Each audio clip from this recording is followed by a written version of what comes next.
شیطان کا وسوسہ، پتہ نہیں قبول ہوگی یا نہیں، اتنی دعا تو مانگ چکا ہوں، ابھی تک تو کوئی نتیجہ سامنے نہیں آیا، اور مانگنے کا کیا فائدہ ہوگا؟ کیا واقعی دعا مانگتے ہوئے یہ وسوسہ نہیں آتا سب کو؟ یا یہ مایوسی کی کیفیت نہیں آتی؟ میری تو نہیں سنی جا سکتی، معلوم نہیں وہ کون خوش قسمت ہیں جن کی دعائیں سنی جاتی ہیں، اس لیے چلو کسی اور سے کہہ دیتے ہیں وہ میرے لیے دعا کر دے، اپنے لیے خود کیا کرنا۔ تو شیطان ہمیشہ دعا مانگنے کے عمل میں رخنا ڈالتا ہے، خلل پیدا کرتا ہے، کیونکہ دعا ایک ایسا عمل ہے جو اللہ اور بندے کے درمیان ایک محبت کا تعلق پیدا کرتا ہے، ایک اپنائیت کا تعلق پیدا کرتا ہے، ایک تقرب کا تعلق پیدا کرتا ہے۔ جب انسان اپنے رب سے مانگتا ہے تو اس کا احسان مند ہوتا ہے، اس کے قریب آ جاتا ہے۔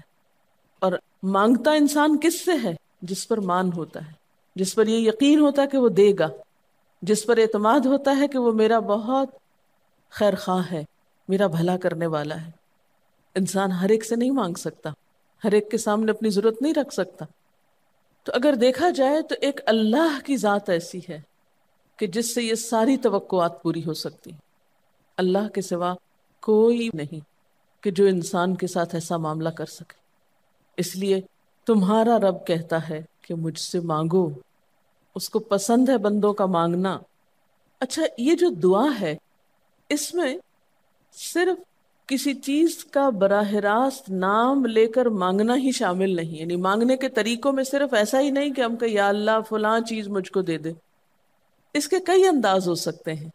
ایک تو یہی براہ راست کسی خاص چیز کا سوال کرنا، یہ بھی بہت اچھا ہے۔ بندوں سے سوال کرنا برا ہے، لیکن اللہ تعالیٰ سے سوال کرنا تو عبادت کا درجہ رکھتا ہے۔ یعنی کتنا پیار آتا ہے نا اللہ تعالیٰ پہ کہ ضرورت ہماری ہے اور ہمارے اس مانگنے کے عمل کو بھی عبادت کہہ رہے ہیں، کیونکہ ایک تعلق ہے نا، وہ وقت اس کی یاد میں گزرتا ہے، اس کی طرف متوجہ ہو کر گزرتا ہے، اس لیے وہ وقت بھی عبادت بن جاتا ہے، وہ عمل بھی عبادت ہو جاتا ہے۔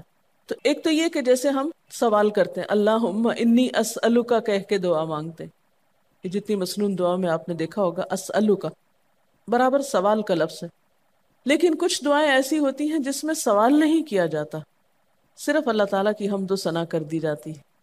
جیسے حضرت ایوب علیہ السلام نے کہا تھا انی مسنی الضر وانت ارحم الراحمین، یہ بھی دعا کا ایک انداز ہے۔ مانگا کچھ بھی نہیں، بس اپنی تکلیف کا اظہار کر دیا اور اللہ تعالیٰ کی حمد و ثنا کر دی، مجھے تکلیف پہنچی ہے اور آپ سب سے بڑھ کے رحم فرمانے والے ہیں۔ یہ بھی نہیں کہا آپ رحم فرمائیے، کہا آپ تو سب سے بڑھ کے رحیم ہیں اور میری تکلیف آپ جانتے ہیں۔ یہ بھی ایک سٹائل ہے۔ اسی طرح کوئی ذکر کر دینا، مثلا استغفار پڑھنا۔ اب استغفار پڑھنے والے کے لیے کتنی خوشخبریاں ہیں کہ اس کا ہر مسئلہ آسان ہو سکتا ہے اس کی وجہ سے۔ خیر اس میں تو بخشش کی طلب ہوتی ہے، ایک طلب کا انداز ہے، لیکن استغفار جو ہے وہ عام دعا سے ذرا مختلف ہے۔ اسی طرح درود شریف پڑھنا، اس میں اپنے لیے تو آپ کچھ بھی نہیں مانگ رہے ہوتے، نبی صلی اللہ علیہ وسلم کے لیے مانگ رہے ہیں، لیکن وہاں کیا ہو رہا ہے کہ جب آپ ان کے لیے رحمت کی دعا مانگتے ہیں اللہ تعالیٰ آپ پہ 10 رحمتیں فرماتے ہیں۔ یہ بھی ایک مانگنے کا انداز ہے۔ اب درود شریف پڑھنا جو ہے باعث برکت بھی ہے، عبادت بھی ہے، ذکر بھی ہے اور ایک طرح کی دعا بھی ہے۔ اسی طرح بعض اذکار کے آپ نے کتنے فائدے دیکھیں، صبح شام کی دعاؤں میں آپ دیکھیے آپ پڑھتے ہیں بسم اللہ الذی لا یضر مع اسمہ شیء فی الارض ولا فی السماء وهو السمیع العلیم، یہ صرف ذکر ہے، اس میں آپ مانگ تو کچھ نہیں رہے، لیکن کتنی فضیلت ہے اس کی کہ جو شخص یہ دعا پڑھے گا اس کو کوئی چیز نقصان نہیں دے گی۔ اس میں آپ یہ نہیں کہہ رہے کہ یا اللہ میں تجھ سے سوال کرتا ہوں کہ ہر نقصان دہ چیز کو مجھ سے دور کر دے، نہیں۔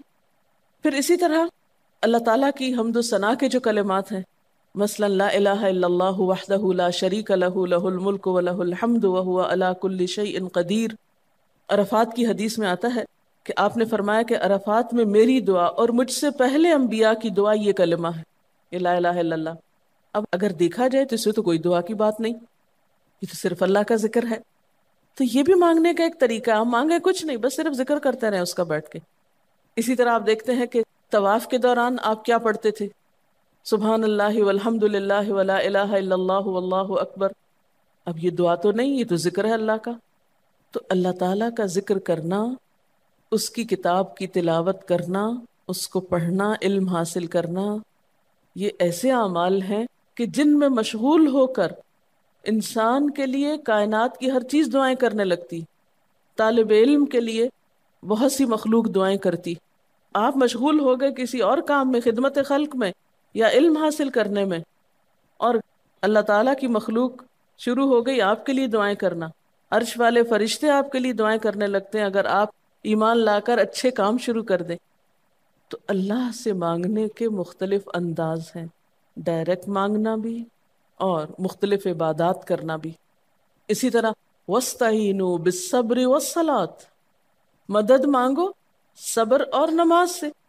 ٹھیک ہے، نماز میں انسان بہت سی دعائیں پڑھتا ہے، لیکن اگر مشکل وقت میں انسان صبر کے ساتھ نفل پڑھ کے اللہ تعالیٰ کا ذکر کرے اور اس کو سمجھ نہ بھی آئے کہ کیا دعا مانگو، کیونکہ بعض پریشانیاں ایسی ہوتی ہیں کہ انسان منہ سے کچھ نکال بھی نہیں سکتا، تو یہ نماز بھی کافی ہو جائے گی. وَقَالَ رَبُّكُمُ ادْعُونِي، اور تمہارا رب کہتا ہے مجھے پکارو. اور پکارنے کے کئی انداز ہیں. دل ہی دل میں پکارنا بھی آتا ہے، چپ کے پکارنا بھی آتا ہے، اونچی آواز سے پکارنا بھی آتا ہے، اکیلے پکارنا بھی آتا ہے، سب کے ساتھ مل کے دعا کرنا بھی آتا ہے. کوئی دعا مانگ رہا ہو تو آمین کہنے سے بھی بات بن جاتی. مجھے یاد ہے کہ ایک دفعہ میں عمرے پر گئی اور طواف کے بعد جہاں میں نفل پڑھ رہی تھی، تو نفل کے بعد میں نے سوچا کہ میں اپنی دعا کرتی ہوں. اتنے میں ایک شخص عربی میں کوئی دعا مانگ رہا تھا. اتنی خوبصورت دعا تھی کہ میں نے ایسی دعا کسی سے نہیں کبھی سنی، اور میں نے صرف آمین کہنا شروع کر دیا. میں نے کہا یا اللہ، میری تو نہ زبان میں اتنی بلاغت و فصاحت ہے، نہ مجھے اتنی باتیں آتی ہیں، مجھے تو مانگنا بھی نہیں آتا، تو بس جو کچھ یہ مانگ رہا ہے مجھے بھی یہی دے دے. میں نے صرف آمین آمین آمین کہنا شروع کر دیا. یہ کتنا بڑا اس کا احسان ہے کہ ہم آمین کہہ کے بھی شامل ہو جاتے ہیں دوسروں کی دعاؤں میں. تو اسی لیے دعا کو عبادت کا نچوڑ کہا گیا، کریم، خلاصہ، ساری عبادت کا اوپر کا حصہ. اور ویسے بھی اگر دیکھا جائے تو ہر نماز میں بہت سی دعائیں ہیں. ہر موقع کی اللہ کے رسول صلی اللہ علیہ وسلم نے مختلف طرح کی ہمیں دعائیں سکھائی ہیں. سویرے جو آنکھ کھلتی ہے، سویرے کے اگر آدھی رات کو بھی کھلتی ہے، اس کی بھی دعا ہے. اس وقت سے لے کر کوئی کام ایسا نہیں دین کا یا دنیا کا، اچھا یا برا، جس کے لیے کوئی نہ کوئی دعا نہ موجود ہو. یعنی اتنا خوبصورت عمل ہے دعا مانگنا کہ جس کے لیے کسی خاص چیز کی قید بھی نہیں کہ کہیں بند کے بیٹھو تو ہی مانگو، کہیں پہنچو تو مانگو. نہیں، کہیں بھی مانگو، دن کو مانگو یا رات کو مانگو، کھڑے ہو کے مانگو یا بیٹھ کے مانگو، چلتے پھرتے مانگو یا چپ کے مانگو، منہ سے بولو بھی نہیں اور دل ہی دل میں مانگو تو بھی وہ سن لیتا ہے. کسی بھی طرح مانگ سکتے ہو، کہیں بھی مانگ سکتے، کچھ بھی مانگ سکتے ہو. اس لیے وَقَالَ رَبُّكُمُ ادْعُونِي أَسْتَجِبْ لَكُمْ، تمہارا رب کہتا ہے مجھ سے مانگو، میں تمہاری دعا قبول کروں گا. اور آپ کو پتا ہے کہ ربکم یہ صرف مسلمانوں کا رب نہیں، رب تو ساری مخلوق کا ہے. کافر کا رب بھی وہی ہے، خواہ وہ مانے یا نہ مانے. اس لیے قبولیت دعا کے لیے مسلمان ہونا بھی شرط نہیں. اگر کوئی کافر بھی اللہ کو پکارتا ہے، اپنے رب کو پکارتا ہے، تو وہ اس کی بھی سنتا ہے. اور خصوصاً اگر وہ مظلوم ہو، کسی نے اس پہ ظلم کیا ہو، تو وہ فریاد فوراً اوپر پہنچتی ہے، خواہ وہ مسلمان نہ بھی ہو. اس لیے یہ جو دعائیں ہیں یہ آپ سب کو بتا سکتے ہیں، مسلمز، نان مسلم، سب کو سکھا سکتے ہیں، تاکہ وہ اپنے رب کو پکارے اور رب ان کو ہدایت دے. اور پھر آپ دیکھیں گے کہ دعا کے ذریعے جو اللہ تعالیٰ پر اعتماد بیٹھتا ہے، اور اگر وہ خصوصاً یہ کہ جلدی قبول ہو جائے، تو اس وقت جو ایک خصوصی شکر کی کیفیت آتی ہے. لیکن یہ کہ مایوس نہیں ہونا. بات میں یہ کر رہی تھی کہ اس کے لیے کوئی شرط نہیں کہ کوئی شخص بہت نیک مسلمان ہو یا بہت اچھا مسلمان ہو، وہ تو گناہ گاروں کی بھی سنتا ہے. اس لیے بعض اوقات لوگ جب مایوس ہونے لگتے ہیں نا کہ ہم تو بہت گناہ گار ہیں، ہماری نہیں سنی جائے گی، تو انہیں مایوس نہیں ہونا چاہیے. مایوس ہو کے کہاں جائیں گے سننے؟ کس سے مانگنے جائیں گے؟ ان کو بھی پکارنا چاہیے، خواہ کوئی کیسے بھی گناہ میں ڈوبا ہوا، کیسی بھی حالت میں ہو، اور اس کے لیے بھی مانگنا چاہیے. حتیٰ کہ کافر جب تک زندہ ہے، اس کی صحت کے لیے، اس کی ہدایت کے لیے، اس کی خیرخواہی بھلائی کے لیے بھی آپ خوب دعائیں مانگ سکتے ہیں. آپ صلی اللہ علیہ وسلم ابو جہل کے لیے بھی دعا کرتے تھے، یا حضرت عمر کے لیے کہتے تھے کہ ان دونوں میں سے کسی ایک کو تو ضروری ہدایت دے.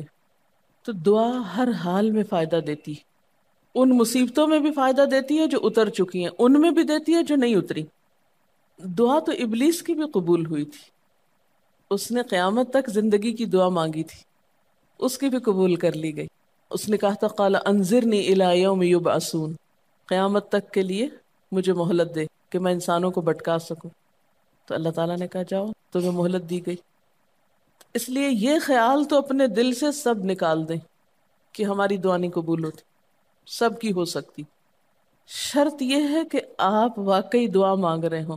ہاں، جو غافل دل سے مانگے اس کی نہیں قبول ہوتی، کیونکہ وہ مانگ نہیں رہا، وہ تو بس صرف ایک فرض پورا کر رہا ہے. وہ بظاہر دیکھنے میں مانگنے کا عمل نظر آ رہا ہے لیکن حقیقت میں مانگ نہیں رہا. تو حدیث میں آتا ہے کہ اللہ تعالیٰ غافل دل کی دعا نہیں قبول کرتا. بس کچھ ادب یہ ضرور سکھائے گئے کہ انسان قطع رحمی کی دعا نہ کرے، گناہ کی دعا نہ کرے، غلط کاموں کی دعا نہ کرے، اور پھر ساتھ یہ کہ دعا کرنے کے بعد مایوس نہ ہو، دعا میں جلد بازی نہ کرے، کیونکہ اللہ تعالیٰ نے قبولیت دعا کا وعدہ کر رکھا ہے. استجب لکم، میں قبول کروں گا تمہاری دعائیں. ہاں یہ ضرور ہے کہ قبولیت کی شکلیں مختلف ہوتی ہیں. بعض اوقات تو انسان کو بالکل وہی مل جاتا ہے جو وہ چاہتا ہے، بعض اوقات وہ نہیں ملتا جو وہ چاہتا ہے، بلکہ وہ دے دیا جاتا ہے جو اس کو زیادہ ضرورت ہوتا ہے.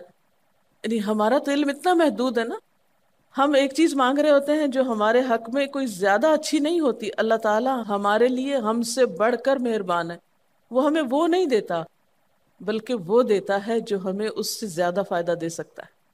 اگر آپ اپنی گزشتہ زندگی کی دعاؤں پہ ایک نظر ڈالیں تو ہم کتنی چھوٹی چھوٹی چیزیں مانگتے رہے ہیں، اور اللہ تعالیٰ نے ہمیں اس سے بڑھ کر عطا کیا ہے. ہم سب کو جو اللہ تعالیٰ نے دین کی سمجھ دی یا دین کو سیکھنے کا شوق دیا، ضروری نہیں کہ ہم سب نے یہ مانگا ہی ہو کہ اللہ تو ہمیں موقع دینا اپنے دین کو سیکھنے کے لیے، سکھانے کے لیے. لیکن یہ ضرور ہو سکتا ہے کہ ہم زندگی میں کچھ اور مانگتے رہے اور ہمیں وہ نہیں ملا، یہ نعمت مل گئی اور وہ ہمارے حق میں زیادہ بہتر ہو گئی. اور یہ ہو سکتا تھا کہ ہمیں وہ چیز مل جاتی اور آج ہم اس چھوٹی سی چیز کو لے کر اس کا شوق بھی پورا کر چکے ہوتے، اس کی ساری اٹریکشن ختم ہو چکی ہوتی، کیونکہ دنیا کی کوئی چیز ایسی نہیں جس کی اٹریکشن ختم نہ ہو جائے یا جس کی ویلیو گھٹ نہ جائے، جو پرانی نہ ہو جائے. لیکن قرآن کا علم ایک ایسا علم ہے جو ہر دم نیا لگتا ہے، ہر دم زندگی دیتا ہے، خوشی دیتا ہے، سکون دیتا ہے، ایک راحت ملتی ہے. یہ پرانا نہیں ہوتا. پھر اسی طرح یہ بھی ہوتا ہے کہ بعض اوقات انسان کی کوئی آفت ٹال دی جاتی. آپ مانگ رہے ہیں رزق، تو وہ رزق میں برکت تو نہیں ہوتی مثلا، لیکن کوئی بیماری آپ سے ٹال دی جاتی کہ خدا نہ خواستہ آپ کو اگر مال مل بھی جائے اور ایسی بیماری لگ جائے کہ سارا مال اس میں ڈوب جائے، تو مال بھی گیا اور تکلیف الگ. تو اللہ تعالیٰ اپنی رحمت سے آپ کو زیادہ مال تو نہیں دیتے مگر وہ بہت بڑی بلا سے محفوظ رکھتے ہیں، کسی حادثے سے بچا لیتے ہیں، کسی ایسی پریشانی سے بچا لیتے ہیں کہ جس میں آپ کا سب کچھ ہی کھپ جاتا. کیونکہ ہمارے پاس کوئی رائٹ تو نہیں ہے، ہم کو ڈیزرو تو نہیں کرتے کہ ہر وقت ہم امن و امان میں رہیں. ہمارے اپنے گناہوں کی بدولت، کئی بیرونی اسباب کی بدولت کوئی مشکل، کوئی حادثہ، کوئی مصیبت کسی بھی وقت آ سکتی جو دنیا میں مختلف لوگوں پر آتی رہتی. ہم ہر امن ڈیزرو تھوڑی کرتے ہیں، یہ تو اللہ کی عنایت اور رحمت اور نعمت ہے کہ وہ جو ہمیں دیے ہوئے یہ. اور یہ عین ممکن ہے کہ ہم کوئی اور دعا مانگتے ہوں اور اللہ تعالیٰ اس کی بجائے ہمیں عافیت میں رکھے ہوئے ہو، ایک پرسکون زندگی دیے ہوئے ہیں ہمیں، کہ ہمارے ہاتھ پاؤں سلامت ہیں، ہم بول سکتے ہیں، ہم دیکھ سکتے ہیں، ہم کھا پی سکتے ہیں، ہم چل پھر سکتے ہیں، ہم کسی کے محتاج نہیں ہیں. کتنا بڑا احسان ہے اس کا. اس لیے اگر کوئی دعا وقتی طور پر بعینہ ہی قبول نہیں ہوتی، بعینہ ہی کا کیا مطلب ہے؟ ایز اٹ از، جس طرح ہم چاہتے ہیں، تو بھی کوئی بات نہیں، صبر کرنا چاہیے. لیکن یہ نہیں سوچنا چاہیے کہ نہیں اللہ تعالیٰ دعا نہیں سنتا. ایک اور جگہ پر بھی فرمایا وَإِذَا سَأَلَكَ عِبَادِي عَنِّي فَإِنِّي قَرِيبٌ أُجِيبُ دَعْوَةَ الدَّاعِ إِذَا دَعَانِ فَلْيَسْتَجِيبُوا لِي وَلْيُؤْمِنُوا بِي لَعَلَّهُمْ يَرْشُدُونَ. جب میرے بندے آپ سے میرے بارے میں سوال کریں تو آپ بتا دیجئے کہ میں قریب ہوں، بہت قریب ہوں. اجیب دعوت الداعی، میں پکارنے والے کی پکار کا جواب دیتا ہوں. استجب لکم، قبول کرتا ہوں. یہ ایسے دل کے بہلانے کے لیے نہیں کہا گیا، یہ حقیقت ہے، یہ سچ ہے، اس پر ہمارا ایمان اور یقین ہونا چاہیے پختہ، اور اس کو چھوڑ کر اوروں کے پاس نہیں جانا چاہیے، کسی اور سے نہیں مانگنا چاہیے، صرف اسی سے مانگنا چاہیے، کیونکہ یہ عبادت بھی ہے اور پھر وہ ہر چیز دینے کے قابل بھی ہے، اس کی قدرت، اس کا علم، اس کی رحمت ہر چیز پہ چھائی ہوئی ہے، اس لیے اس سے مانگتے چلے جاؤ، اور پھر کبھی ایک انداز سے، کبھی دوسرے انداز سے، کبھی تیسرے انداز سے، لیکن اس سے ہمیشہ اچھی امید رکھو، لا تقنطوا من رحمت اللہ۔ لیکن اس کے ساتھ ساتھ ہمیں کچھ فارمل آداب بھی سکھائے گئے ہیں، ایٹ ٹائمز ان کا بھی لحاظ رکھنا چاہیے، یعنی ہر وقت دعا مانگنے کے لیے فارمل انداز اختیار کرنے کی ضرورت نہیں ہے۔ مثلا صبح شام کے اذکار ہیں، چلتے پھرتے آپ پڑھ سکتے ہیں، اب مثلا باتھ روم میں داخل ہونے کی دعا ہے تو اب آپ پہلے سے تسبیح اور درود شریف تو نہیں اس کے پڑھیں گے، یا نکل کے وہ ساری فارمیلٹیز تو نہیں پوری کریں گے جو دعا کے اول آخر کی جاتی ہیں عموماً، جو فارمل دعا مانگی جاتی۔ تو ایٹ ٹائمز آپ بس ڈائریکٹ دعا مانگ لیں، ایٹ ٹائمز آپ پوری فارمیلٹیز کے ساتھ مانگ لیں، اور اس میں آپ دیکھیے کہ فارمل دعا مانگنے کا طریقہ کیا ہے کہ اللہ تعالیٰ کی حمد و ثنا سے شروع کیا جائے، نبی صلی اللہ علیہ وسلم پر درود بھیجا جائے، پھر اسی طرح یہ ہے کہ دعا میں عاجزی ہونی چاہیے، مانگنے کا انداز غالب ہونا چاہیے، شعر کے انداز میں چیخ چلا کے دعا نہیں مانگنی چاہیے، یا تقریر کے انداز میں دعا نہیں مانگنی چاہیے، امید اور خوف کے درمیان اعتدال کے ساتھ، پھر اسی طرح یہ کہ دعا میں مبالغہ آرائی نہیں کرنی چاہیے، پھر اسی طرح کچھ چیزیں ایسی ہیں کہ جن کا اگر اہتمام کبھی ہو سکے، کبھی کبھار تو بہت اچھا ہے، اور خصوصی جو قبولیت کے اوقات ہیں ان کا لحاظ رکھتے ہوئے ان مواقع سے فائدہ اٹھانا چاہیے، مثلا رات کے تیسرے حصے میں یعنی سحر کے وقت، پھر اسی طرح اذان اور اقامت کے درمیان، صف میں کھڑے ہو کر، صدقہ کرنے کے بعد، کوئی بھی نیکی کا کام کرنے کے بعد، عصر کی آخری گھڑی میں، جمعے کے دن ایک خاص گھڑی میں، سجدے میں دعا، رات کو آنکھ کھل جانے پہ دعا، امر بالمعروف اور نہی عن المنکر کے بعد دعا، تلاوت قرآن کے بعد دعا، عرفہ کے دن کی دعا، رمضان کے مہینے میں خصوصاً روزہ افطار کرتے وقت دعا، پھر عادل امام کی دعا، مسافر کی دعا، بارش کے وقت کی جانے والی دعا، یہ خاص قبولیت کے اوقات اور اسباب ہیں، پھر اتحیات اور درود شریف کے بعد کی جو دعا ہے جو ہم بیٹھ کے نماز کے آخر میں پڑھتے ہیں، یہ بھی صرف رب جعلنی تک ہی نہیں بلکہ اس سے زیادہ دعائیں بھی ہیں۔ پھر اسی طرح جب اللہ تعالیٰ پر بہت پیار آ رہا ہو، بہت دل اس کی طرف متوجہ ہو، کیونکہ اللہ تعالیٰ غافل دل کی دعا نہیں سنتے، تو جب دل بہت متوجہ ہو تو فوراً دعا کے بھی فائدہ اٹھا لیں۔ اسی طرح اضطراری کیفیت میں، بہت بے چینی کے وقت، جب کچھ سمجھ میں نہ آ رہا ہو، بیماری کے وقت، پھر اسی طرح سفر کے وقت، پھر اولاد کی دعا ماں باپ کے لیے، ماں باپ کی دعا اولاد کے لیے، استاد کی دعا شاگردوں کے لیے، شاگردوں کی دعا استاد کے لیے، اور جب دعا مانگے تو انداز کیا ربنا اغفر لی ولوالدی وللمؤمنین، اپنی ذات سے شروع کر کے والدین یا قریبی لوگوں کے بعد پھر سب کے لیے عام دعا، پھر اسی طرح وضو کے بعد کی دعا، کعبہ کو دیکھتے وقت جب پہلی نظر سے دیکھیں، پھر حتیم کے اندر، پھر سعی اور طواف کرتے وقت دعائیں پڑھنا، پھر مزدلفہ میں۔ لیکن یاد رکھیے کہ ان قبولیت کے خاص مواقع اور مقامات کے علاوہ دعا تو کسی بھی وقت کی جا سکتی اور کوئی بھی گھڑی قبولیت کی گھڑی ہو سکتی، اس لیے ہمیشہ دعا مانگتے وقت یہ یقین رکھیں کہ اللہ تعالیٰ قبول کرے گا، مایوسی کے ساتھ دعا نہ ہو، کیونکہ جتنی ہماری دعا کے اندر یقین کی کیفیت ہوگی اتنا ہی انشاءاللہ قبولیت کے چانسز زیادہ ہوں گے۔ یعنی عزم کے ساتھ دعا مانگنی چاہیے، یہ نہیں کہنا چاہیے یا اللہ تو چاہے تو قبول کر، نہیں چاہتا تو نہ کر، یہ نہیں کہنا چاہیے کبھی بھی، نہیں یا اللہ تو کر سکتا ہے تو قبول فرما۔ پھر اسی طرح آپ دیکھیں کہ مظلوم کی بد دعا جو ہے وہ بہت تیزی سے قبول ہوتی، کہتے ہیں نا مظلوم کی بد دعا سے بچو کیونکہ وہ کہاں جا پہنچتی ہے، ساتویں آسمان تک۔ اور پھر آپ دیکھیے کہ نبی صلی اللہ علیہ وسلم نے فرمایا لا يرد القضاء الا الدعاء، قضاء کو کوئی چیز نہیں ٹال سکتی مگر دعا، یعنی تقدیر بھی بدل دیتی۔ آپ صلی اللہ علیہ وسلم نے فرمایا آدمی جب کبھی اللہ سے دعا مانگتا ہے اللہ تعالیٰ اسے یا تو وہی چیز دے دیتا ہے جس کی اس نے دعا کی تھی، یا اس درجے کی کوئی بلا آنے پہ اس سے روک دیتا ہے۔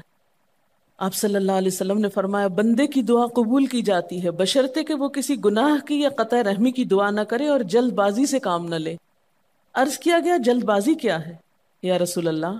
فرمایا جلد بازی یہ ہے کہ آدمی کہے میں نے بہت دعا کی بہت دعا کی مگر میں دیکھتا ہوں کہ میری دعا قبول ہی نہیں ہوتی، اور یہ کہہ کر آدمی تھک جائے اور دعا مانگنی چھوڑ دے۔ نہیں، دعا سے کبھی نہ تھکے، اس لیے کہ اللہ کی نگاہ میں دعا سے بڑھ کر کوئی چیز باوقت نہیں۔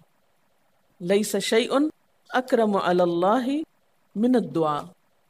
اور پھر خصوصاً اللہ کا فضل مانگنا، قرآن پاک میں بھی اللہ تعالیٰ فرماتے ہیں وَاسْأَلُوا اللَّهَ مِنْ فَضْلِهِ، اللہ سے اس کے فضل کا سوال کرو۔ پھر اسی طرح عافیت کی دعا کہ اللہ تعالیٰ ہر حادثے مصیبت تکلیف پریشانی سے بچا کر رکھے، یہ دعا بھی بہت پسندیدہ ہے اللہ تعالیٰ کے نزدیک۔ آپ صلی اللہ علیہ وسلم نے فرمایا دعا ہر حال میں فائدہ دیتی ہے، ان بلاؤں کے معاملے میں جو نازل ہو چکی اور ان کے معاملے میں جو نازل نہیں ہوئی، بس اے بندگان خدا تم ضرور دعا مانگا کرو۔ اور پھر آخری بات کہ تم میں سے ہر شخص کو اپنی ہر حاجت اپنے رب سے مانگنی چاہیے، حتیٰ کہ اگر جوتی کا تسمہ بھی ٹوٹ جائے تو بھی اللہ تعالیٰ سے دعا کرے۔ یعنی چھوٹی چھوٹی چیزوں میں بھی جب ضرورت پیش آئے تو اللہ کی طرف رجوع کرے۔ وَقَالَ رَبُّكُمُ ادْعُونِي أَسْتَجِبْ لَكُمْ، اور تمہارا رب کہتا ہے کہ مجھے پکارو، مجھ سے مانگو، میں تمہاری دعا قبول کروں گا۔ ان الذین یستکبرون عن عبادتی، بے شک وہ لوگ جو میری عبادت یعنی دعا سے تکبر کرتے ہیں، یعنی مجھ سے تکبر کی بنا پر نہیں مانگتے، جیسا کہ حدیث میں بھی آتا ہے من لم یسأل اللہ یغضب علیہ، جو اللہ سے نہیں مانگتا اللہ اس پہ غضبناک ہوتا ہے۔ یعنی جو دعا نہیں کرتا اللہ تعالیٰ اس سے ناراض ہوتا ہے، کیونکہ وہ تو بے تعلق ہو گیا نا اپنے رب سے نہ مانگ کر، اور خصوصاً تکبر کی وجہ سے۔ ایسے لوگوں کی جزا کیا ہے؟ سیدخلون جہنم داخرین، ان